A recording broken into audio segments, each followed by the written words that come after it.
Ah, tu viens? Allez! Ah, mais tu viens? Allez! Je m'appelle Aurélie, je me suis installée en janvier 2017 à Saint-Martin-de-Bonfossé. J'ai été technicienne et animatrice d'une association d'éleveurs pendant une dizaine d'années. Et j'en ai eu marre d'avoir un patron et de ne pas pouvoir faire ce que je voulais. On avait une quinzaine de chèvres. Je connaissais des gens qui triaient des chèvres des fossés, mais personne ne le faisait en Normandie. Donc je me suis formée, j'ai fait des stages de transfo. Et donc j'ai acheté plusieurs chèvres pour monter jusqu'à une cinquantaine d'animaux. Et j'ai commencé à traire en fait, et j'ai pas voulu faire la transformation, c'était assez atypique comme installation d'ailleurs. J'avais rencontré un fromager qui s'installait en même temps que moi dans le petit village d'à côté. Et donc du coup ça a bien marché comme ça pendant 2 ans et demi. Donc je trayais, lui transformait le fromage qu'il vendait à des épiceries et au marché local. Et bon, on s'est plus entendu, donc j'ai gardé mes chèvres, mais je ne traite plus. J'ai toujours une cinquantaine d'animaux. Et du coup, je vends des reproducteurs. Donc je vends les chevrettes pour des gens qui s'installent principalement, quelques particuliers aussi. Et après, la majorité des mâles sont castrés, que je vends pour l'éco-pâturage. Après, j'aime bien cet aspect-là de vendre des reproducteurs à des gens qui s'installent, qui eux ont un projet. Ça me fait plaisir de leur vendre des chevrettes, donc je sais que voilà, les mères sont bonnes laitières, que je m'en suis bien occupée et que eux ont un projet et qui va se réaliser, quoi. J'aime bien suivre ça aussi.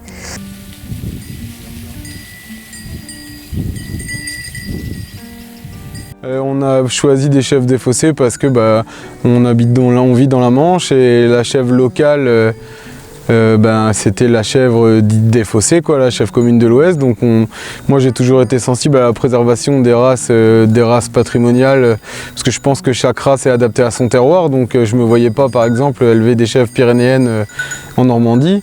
Donc c'est pour ça qu'on est parti sur cette race de chèvres. Pas parce que c'est la plus belle chèvre du monde. Il n'y a qu'à se regarder là, il n'y en a pas une pareille, il y a plusieurs coloris, elles ont du poil, elles sont atypiques, quoi. C'est pas une chèvre standardisée telle que l'alpine ou la saanène qui sont grosso modo toutes du même format, de la même couleur. C'est une chèvre rustique, on est dans le nord de la France, il fait un temps assez humide, quoi. C'est à peu près la seule race de chèvre assez bien adaptée à l'humidité. C'est une chèvre qui a été habituée à se nourrir de peu. C'est une chèvre qui était traditionnellement, c'était la vache du pauvre, on dit. C'était les gens qui n'avaient pas de terre pour mettre des vaches, ils avaient des chèvres le long des chemins. Donc c'est une chèvre qui est habituée à vivre de la ressource qu'elle trouve. Donc elle est habituée à se nourrir de ronces, fougères, orties, de l'herbe. Très peu de complémentation l'hiver. Par contre après c'est des chèvres, c'est comme toutes les races de chèvres, hein, c'est sensible au parasitisme. Enfin tout le monde les fait manger de l'herbe, alors que à l'état sauvage ça mange pas de l'herbe une chèvre, ça mange la tête en l'air, ça se nourrit de feuilles d'arbres, de buissons, de ronces. Et le problème de les faire pâturer, c'est que les parasites se trouvent dans l'herbe et elles mangent l'herbe et elles se parasitent très rapidement, quoi. Il faut vraiment être vigilant. On alterne le pâturage tournant entre la fauche, le pâturage par des chèvres et le pâturage par des chevaux pour essayer au minimum de limiter l'impact des parasites. On a des problèmes et par contre on vermifuge au cas par cas, on fait pas de vermifuge systématique pour éviter les résistances. On essaie de changer de molécules au maximum, mais même en étant en bio, en faisant du préventif, tout ce qu'on veut, il n'y a pas le choix, quoi. Et l'idée, quand on garde des chevrettes, on essaie de garder des chevrettes de toutes les souches qu'on a et des chevrettes issues des mères qui ont le plus de lait et qui sont le plus rustiques et qui ont le moins de problèmes au niveau notamment du parasitisme. Pour essayer parce qu'en sélectionnant des animaux résistants aux parasites digestifs, au bout de plusieurs générations, on s'aperçoit qu'il y a quand même la sélection marche en ce sens-là, quoi. On s'aperçoit de toute façon les animaux qui sont sensibles, c'est les animaux qui sont tous originaires de la même souche, quoi.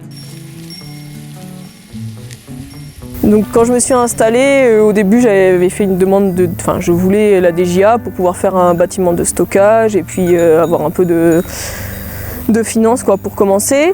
Et ça s'est pas fait. Au final j'étais bien contente puisque ça laisse quand même la voie à des changements de projet, quoi, en cours de route, comme moi, passer de la traite à pas de traite, quoi. Donc si j'avais des comptes à rendre et une DJA à rendre, on va dire que ça n'aurait pas été aussi simple, quoi. On voit la chèvre comme l'animal qui mange tout et n'importe quoi, qui est rustique et tout, mais c'est quand même un animal hyper sensible au parasitisme. Et celui qui n'a pas de formation agricole et qui débarque un peu, franchement, on a l'impression de loin que c'est facile, mais c'est un peu comme ça pour tout. Dans l'élevage, c'est jamais simple, mais surtout formez-vous, informez-vous, faites partie de groupes avant de vous installer, quoi. Parce qu'il faut savoir qu'on est parti de 80 animaux en 2000 et qu'on arrive à 1600 femelles reproductrices pour l'année 2019. On n'a pas encore les chiffres pour l'année 2021, mais c'est un énorme boulot qui a été fait et il n'y avait pas du tout d'éleveurs professionnels il y a encore 15 ans. Là, on arrive au niveau de la race à une dizaine d'éleveurs laitiers en transformation fromagère et à autant d'éco-pâtureurs, quoi. Donc c'est déjà une belle réussite, quoi, et j'espère que ça va continuer.